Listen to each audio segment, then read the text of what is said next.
Dean Mercer parked his worn but reliable '86 Chevy Silverado in guest parking, right outside the towering Vaughn Development Group building at 8:47 a.m., right where his confirmation email officially instructed him to park. Cutting the engine, that weathered truck let out a low, tired metallic sigh, the exact sound of 38 years of hard, honest, gritty labor. When the pistons stop pumping and the whole heavy steel frame finally just rests. Sure, the hood's original factory blue paint had faded away. Now it looked more like a comfortable, well-worn pair of denim jeans. Inside the bed sat a heavy steel toolbox and some banded important papers, plus a folded tarp he always kept for rainstorms. Then CEO Claire Vaughn stepped from her sleek black Escalade, glaring at that old Chevy. Her eyes instantly turned to ice. She snapped at Tyler Knox, standing right behind her, raising her voice for everyone. Not caring who heard, she demanded, "Who let that piece of junk park in front of my building?" Dean climbed out, raised a rough hand, and started to explain his completely valid presence. But Claire had already dismissed him completely. "Tow it away," she ordered, "before my investors arrive." Yet 30 minutes later, she stood inside a Chevy showroom, swiping her personal card to buy a brand new truck. You and I are going to unpack those wild 30 minutes. The real story started long before Dean drove down Peachtree Street. It starts exactly how these expensive lessons usually begin, with a hasty, arrogant choice by someone judging a person entirely by what they own. Vaughn Development Group claimed floors 9 through 22 of a flashy glass tower in Midtown, down in Atlanta, and on that Thursday morning, the whole fancy corporate office was buzzing, sweating with that controlled panic right before major investors arrive. 3 big shots from Holloway Capital, the wealthy equity group funding a $14 million redevelopment project. They were due at 9:15 sharp. Tyler Knox blew most of his previous week obsessing over an upcoming slide deck, a 40-slide tour covering the property acquisition map, the demolition schedule, plus the projected profit margins for what looked like Vaughn Development's cleanest, most lucrative deal in 3 long years. Brooke Haynes even ordered fancy extra pastries for the boardroom, double-checked the video screens twice, and printed color executive summaries on that thick, expensive cardstock Claire only used for impressing very rich people.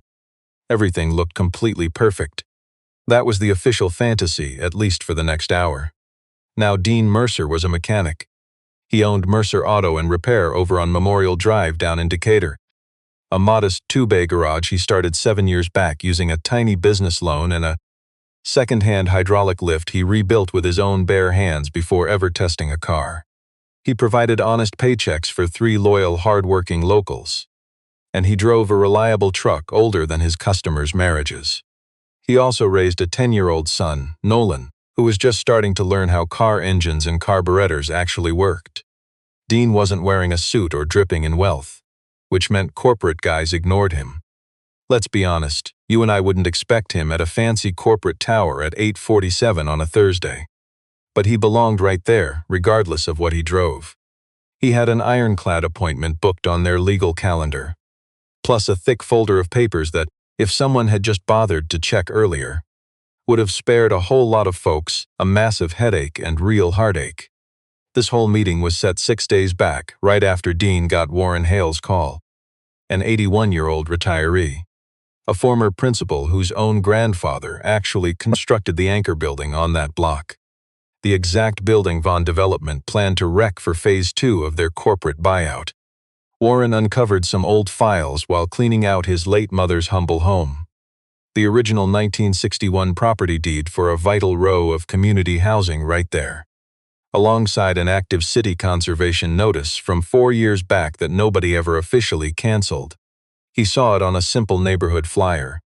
The corporate footprint on Vaughn's fancy map claimed several old local structures that simply didn't, under any legal measure he could find, belong to that rich corporation.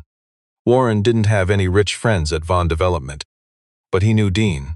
Dean spent nearly 2 long, freezing winters out there, doing unpaid repair jobs for a bunch of struggling families around the Hale Street area. So Warren trusted this man in the deepest. You and I know that rare trust you only give someone who just does good. Dean bravely phoned the corporate legal department himself.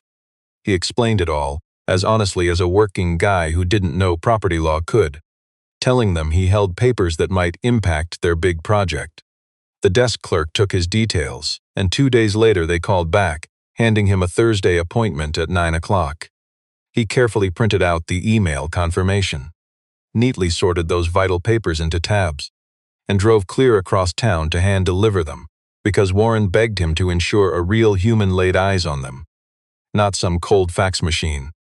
He left his truck right in the visitor lot, since their email specifically directed him there, showing up 12 minutes early because a good working man is always reliably punctual. His beat-up Chevy Silverado stood out sharply, flanked by a midnight blue Range Rover Autobiography edition that cost easily over $200,000. To his right sat a pristine white Mercedes S-Class sporting custom private plates. Even the other truck parked nearby was a shiny brand new Ram pickup with a chrome bumper and polished aluminum rails. Dean's battered Chevy sat there like a raw, honest truth buried deep inside a stack of deceptive legal jargon, real enough that anyone with half a heart could respect it. But let's be honest, you and I know superficial people only look for dollar signs. CEO Claire glanced at it and saw a stain on her precious corporate image. Her snooty associate Tyler saw it and voiced his snobby thoughts. Joking, it looked like someone from the dirty maintenance crew took a wrong turn hunting for the service entrance.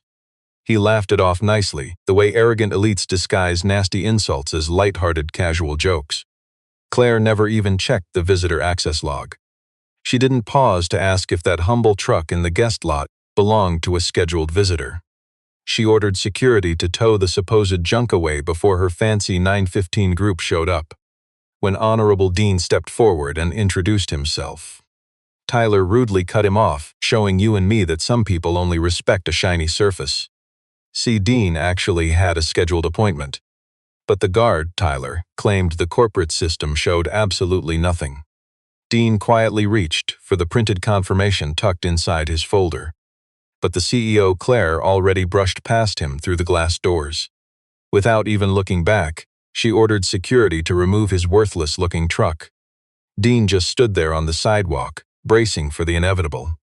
The towing service showed up in under 7 flat minutes. He didn't fight with the driver. That man was just doing the job he was paid to do. So he stood silently, folder tucked beneath his arm, and watched that steel hook slide right under the front of his old pickup. The only clue to the heavy toll this took was how his rough hands clenched, squeezing the edge of his folder tightly, then letting go.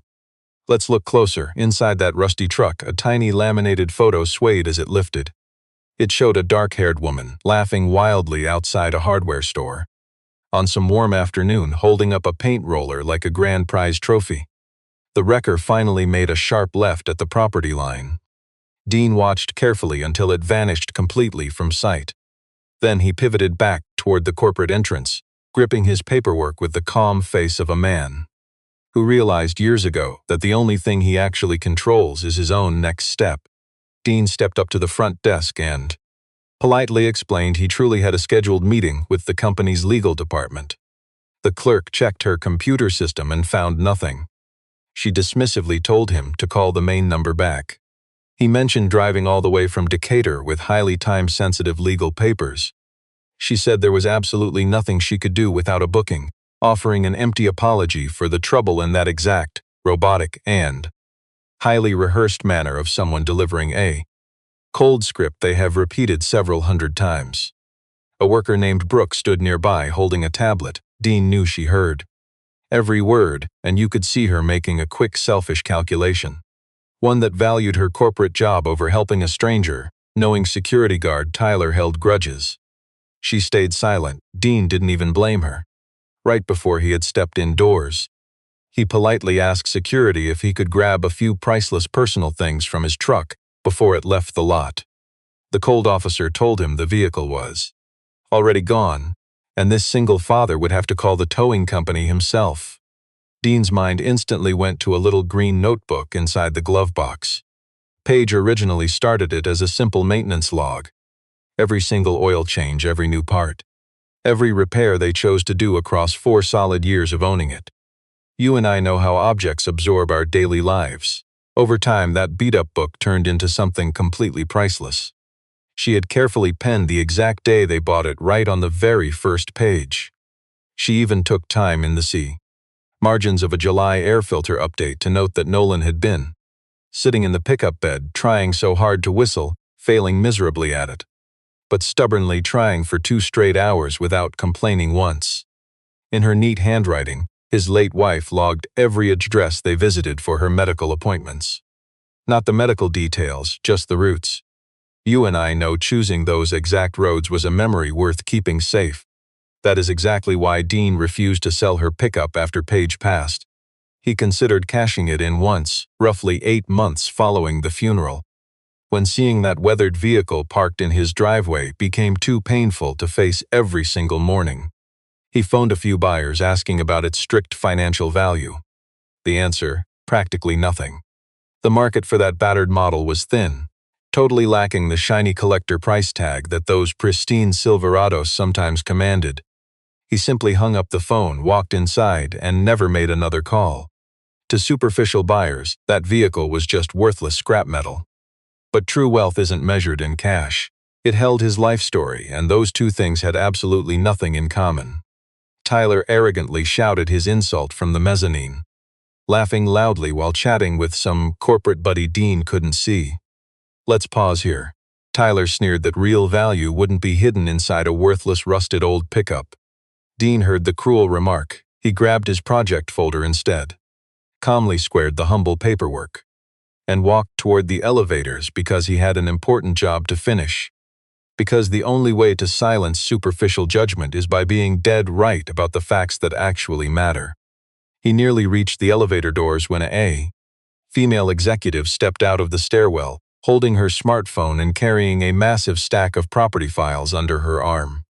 She actually hesitated as she passed him, because she entered the lobby right in time to overhear the final few words Dean had just shared with the front desk receptionist. Something about a massive mistake starting long before anyone ever headed upstairs. She stopped in her tracks, turned, and asked his name. Naomi Pierce managed the Compliance and Community Liaison Department over at Vaughn Development. It was a role that expanded massively in scope over her 3 years there, simply because Atlanta's corporate real estate scene grew incredibly complicated during that exact same period. She was careful and fair, and entirely incapable of ignoring an odd detail without tracking it right to its root. She directly asked Dean who he was scheduled to meet. He displayed his email, a confirmed 9 o'clock legal team meeting discussing the Hale Street Community Project. She loaded the corporate schedule on her screen and quickly found his appointment. She also spotted it canceled just 11 minutes before he arrived, right under the credentials of Tyler Knox, leaving the cancellation reason box completely empty and unexplained. She escorted Dean to a smaller conference room on the 3rd floor, asking him to explain his hard-earned physical documentation. He arranged his humble paperwork neatly across the table in perfect methodical order. A side-by-side comparison between the official city boundary map and Vaughn Development's slick corporate acquisition map, circling a block on the east side in red where boundaries clashed. According to the city's version, that exact block was clearly designated as Hale Street Community Housing, a preservation status kept legally on record since the conservation paperwork was filed 4 years prior. See, True Worth always leaves a mark, filed jointly by the city and nonprofits. Let's look closely here. On that corporate map, this block meant Phase 2 demolition. Vacant land, no people, except it wasn't empty at all. 4 real families lived there. That corner community center had been running strong for 60 solid years. Dean calmly explained how he ended up with these crucial documents. He spent nearly 2 years doing free repair work down in that Hale Street neighborhood. Free brakes, oil changes, and engine checks for folks who simply couldn't afford it. Old Warren Hale was one of those decent people. When Warren spotted the huge gap between that corporate map and his family deed, he trusted Dean to deliver those papers, hoping someone with real power might finally look past appearances and act on them. So Dean made the meeting himself. The man had 0 legal power and absolutely no fancy property credentials. And he had 0 personal stake. He just believed Warren's truth, and the humble guy knew how to read maps. He drove his beat-up truck across town just to ensure someone actually saw them, before corporate suits poured wet concrete over someone's actual home. Naomi sat there, listening to every single humble word. She studied that land survey closely for a very long time. She examined the conservation file. It had a city number you could easily verify in under 4 minutes on any basic public records website. She stared at the printout of Dean's meeting and the paper showing they canceled it. But she kept her heavy thoughts entirely to herself, because her theory was something she desperately needed to verify before speaking it out loud. She gently asked Dean to wait right there, promising she would return very soon. Grabbing the thick folder, she marched straight toward the elevator. Inside the quiet conference room, she pulled up the public records on her tablet. That neighborhood's conservation status was fully active today. The family's property deed was officially filed and totally uncontested. Their community housing protection had never been touched or unfairly canceled. Yet none of this truth existed in the shiny project folder from their network drive. But there was a hidden email chain, marked strictly internal, only visible through her high-level clearance. 8 weeks ago, a junior worker flagged this exact boundary issue. Tyler told them to bury it until the rich investors were pitched. Suddenly, her phone rang. It was the towing company calling.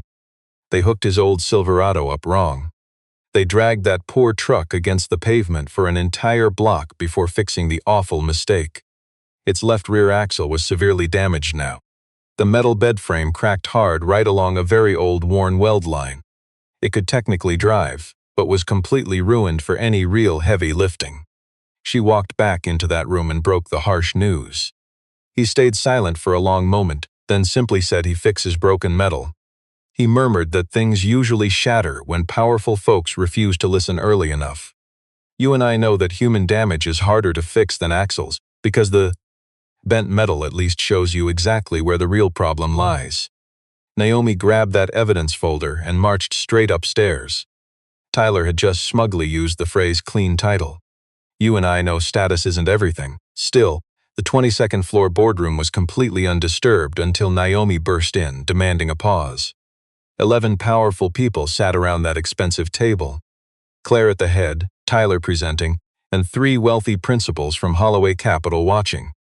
2 lead attorneys from the Vaughn Development legal team, plus the engineering director.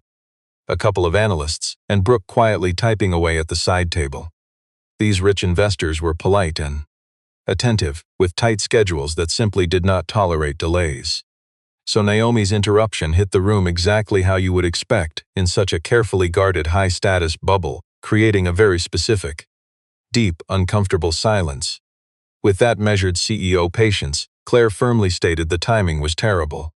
Unapologetic, Naomi fired right back that it was. The exact perfect time, dropping a thick folder right on the mahogany table before Claire. The wealthy room held its breath. Claire opened it. Inside was the actual surveying overlay, 2 different maps laid side by side. A huge discrepancy marked in red on the city map, conveniently missing from the corporate version. Next was a conservation document, complete with the official city reference number. The 3rd page was Warren Hale's actual property deed. 4th was Dean's scheduled appointment, alongside sneaky time-stamped cancellation, traced straight to Tyler's account. Claire reviewed each paper in exact order, completely silent the entire time. Not a single muscle moved, but the sheer weight of her silence shifted completely. It turned into the silence of someone whose entire arrogant worldview was rapidly reorganizing itself around a harsh new set of real facts. Tyler quickly claimed those records came from a worthless unverified source. He argued the map comparison relied entirely on outdated city files, and added that the conservation paperwork had never been officially pushed through their fancy development review pipeline. He spoke slickly and incredibly fast, the exact way a slick executive delivers lines rehearsed for this very kind of messy disaster. Claire just stared him down. She locked eyes so intensely that he finally shut his mouth. Then she simply asked Naomi to bring the mechanic upstairs. Tyler snapped back, his voice suddenly thick with sharp, defensive panic. Claiming you do not bring a mere mechanic into a high-level investor meeting for real corporate due diligence. The room stayed mute. Dean walked in just 60 seconds later. The single dad grabbed a chair without waiting for permission. He opened no files and kept totally silent until addressed. Then he answered the lead lawyer's first two questions in simple, plain, honest terms, pointing right to the specific evidence sitting on their expensive table. When arrogant Tyler insisted again that a blue-collar guy lacked the fancy degrees to make legal calls on property files, Dean met his gaze, replying with calm, unshakable blue-collar dignity. You do not need a fancy law degree to know the difference between a real home holding a family inside it and some meaningless empty square on a corporate map. You and I know truth always wins. The lead investor uncapped his pen, studied the mechanics proof, and took a note. The boardroom stayed completely hushed for a long moment. Claire just sat there, looking at the truth brought by a man she once dismissed. She finally faced the hard moral accounting every honest leader must confront at some point. Not the corporate balance sheets. The lawyers handle that. This was the human cost. A guy drove across Atlanta today to stop her firm from bulldozing a family's home. He did everything right, using all the proper channels, showing up with a booked meeting and hard proof. But they turned him away from the visitor lot. They towed his truck from a spot he had every legal right to use. Her own executives publicly humiliated him in front of the security guards and junior staff. Yet he still fought his way upstairs to deliver those papers using his last remaining option. She hadn't looked at him as a person, just as someone whose old truck meant he didn't belong there. Brooke saw his phone light up quietly on the table.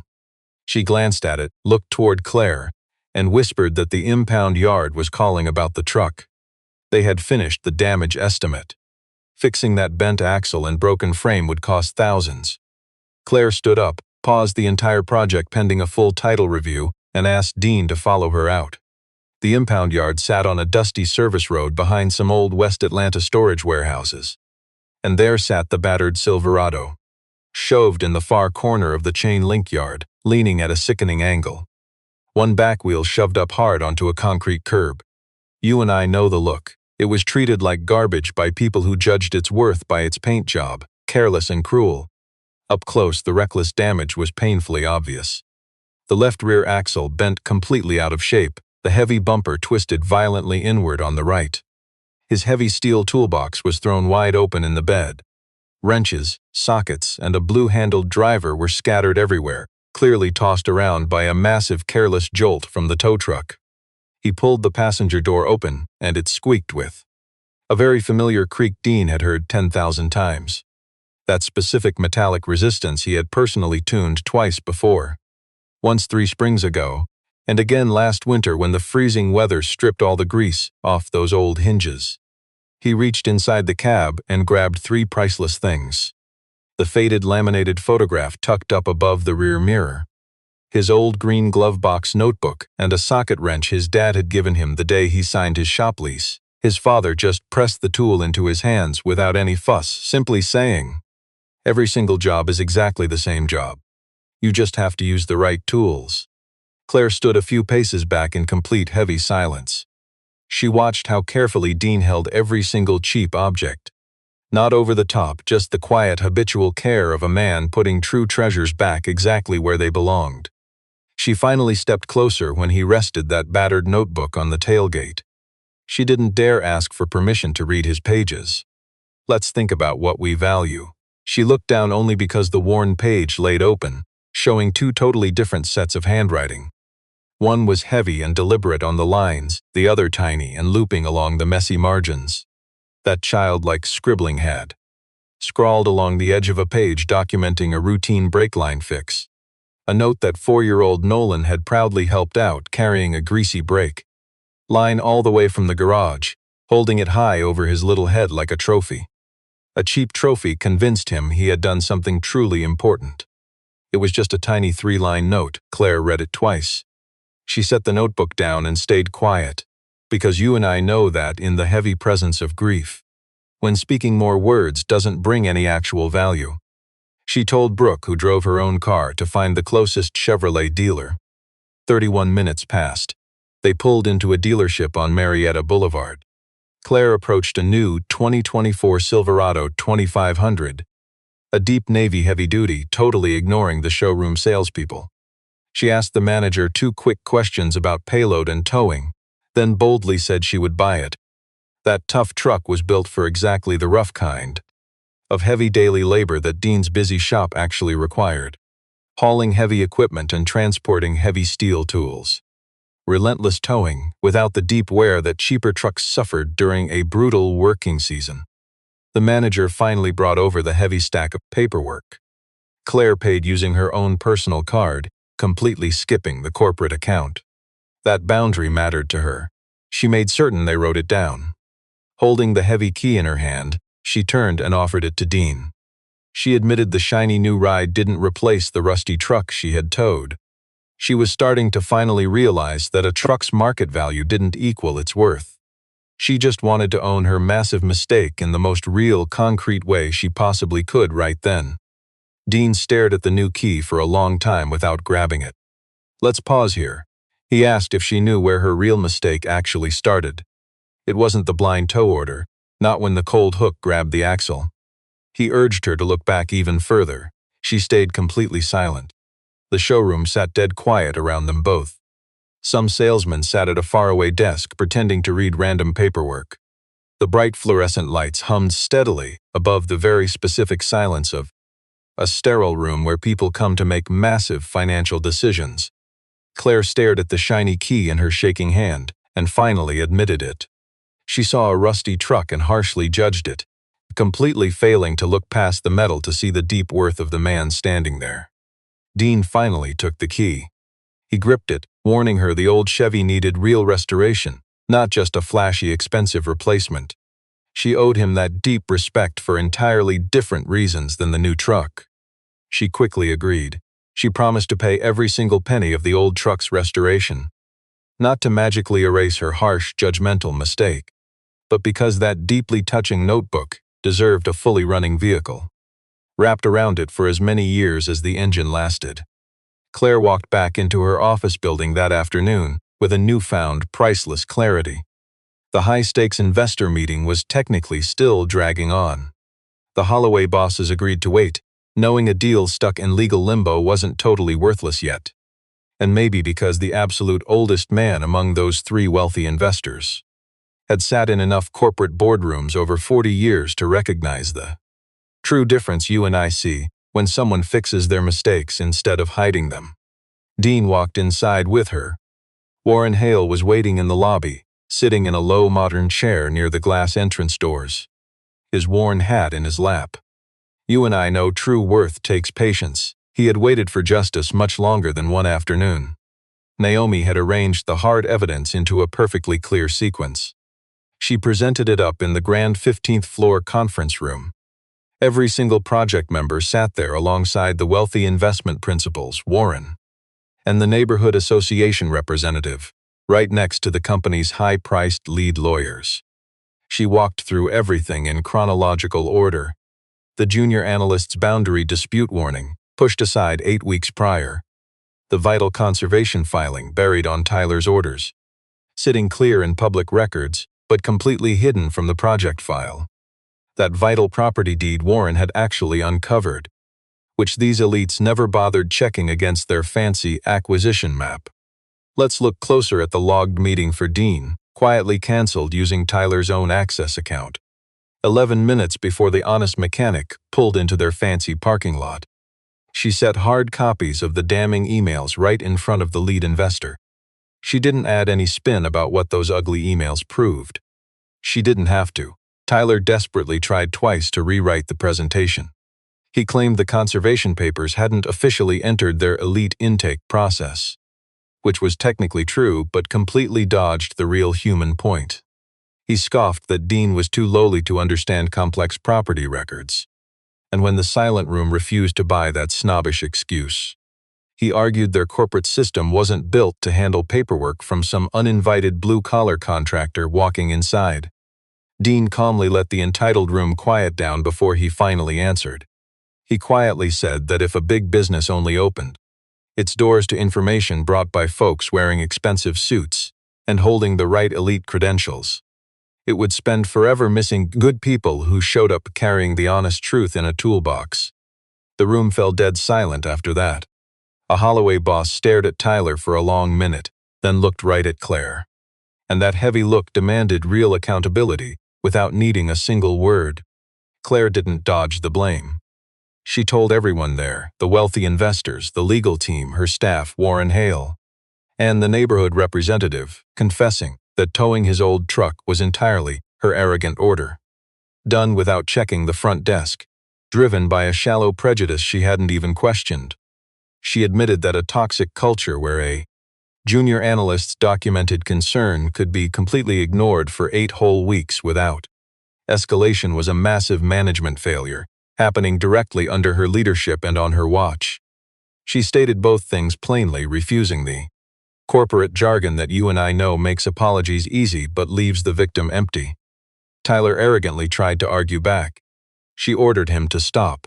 When he kept fighting it, she quietly said his name once, and he finally stopped. She told him he was suspended right then and there, and that his fancy building access would be completely deactivated by the end of business.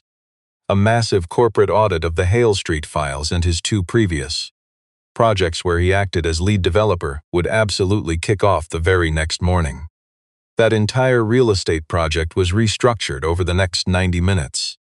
The old community housing block would stay standing. The whole development footprint would be redrawn. Warren's grandfather's community center, running since 1952, held real worth. It wouldn't be touched. A new remediation fund jointly capitalized by Vaughn Development, plus a city preservation grant Naomi had tracked down that afternoon, would finance structural repairs to completely modernize the housing. Those humble units originally marked as worthless for demolition. The Holloway principals signed that revised term sheet before leaving the building. Right as they were leaving, the eldest man paused at the conference room doors, telling Claire without any sentiment that he had watched more business deals collapse under the weight of uncorrected mistakes than under the weight of fixed ones, and he really appreciated her distinction. Once the wealthy investors had gone. "Stick with me here."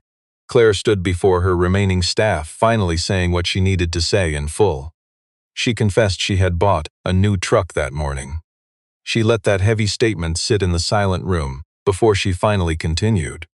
The shiny new truck was the easiest part of her debt. She admitted she judged a man wrongly by what he owned, creating a debt no money could ever settle.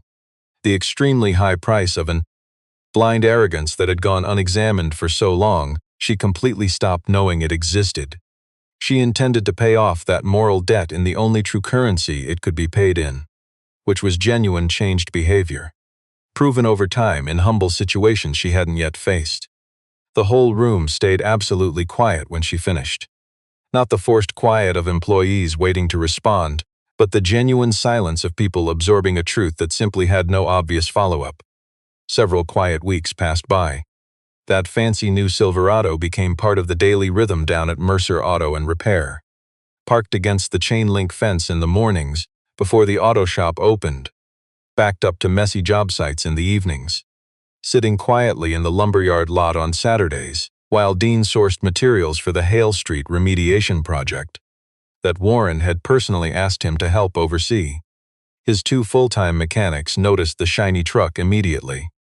It carried the heavy weight of a rebuilt engine block without a single protest.